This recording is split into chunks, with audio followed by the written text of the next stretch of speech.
Tu veux savoir pourquoi tu ne te fais pas confiance? Pourquoi tu doutes tout le temps? Pourquoi tu demandes toujours l'avis des autres? Pourquoi tu cherches des signes extérieurs, des validations, des confirmations?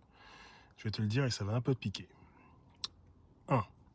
Parce que tu as passé toute ton enfance à être corrigé.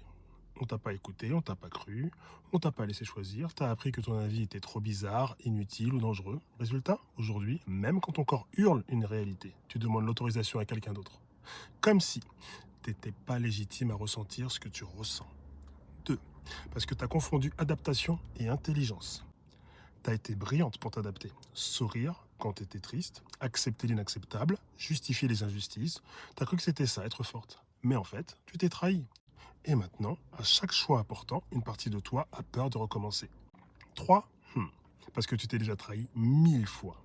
Combien de fois t'as dit oui quand t'aurais dû dire non? Combien de fois t'as senti un truc qui clochait et t'y es quand même allé? Combien de fois t'as accepté l'inacceptable par amour, par loyauté ou par peur? Et aujourd'hui, tu veux te faire confiance? Mais tu crois que ton corps va te croire comme ça, sur parole? Non, c'est mort. 4. Parce que t'as appris à te taire, à ne pas faire de vagues, à ne pas déranger, à faire plaisir, à être gentil. Et t'as tellement bien appris que maintenant, même ta propre vérité t'étouffe. 5. Parce que tu as été humilié quand tu as osé parler vrai.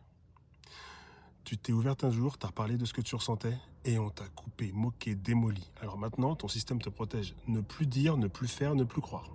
Voilà pourquoi tu ne te fais pas confiance. Pas parce que tu es nul, pas parce que tu es faible, mais parce que tu as appris à survivre, pas à te suivre. Alors si tu veux réapprendre à t'écouter, commence par arrêter de faire semblant. Arrête de minimiser ce que tu ressens et surtout arrête de demander la permission de vivre. Dis-moi en commentaire laquelle de ces vérités t'a le plus giflé. Et si t'as quelqu'un à qui ça peut faire du bien, envoie-lui. Ça peut toujours faire du bien de faire plaisir. Et n'oublie pas de t'abonner.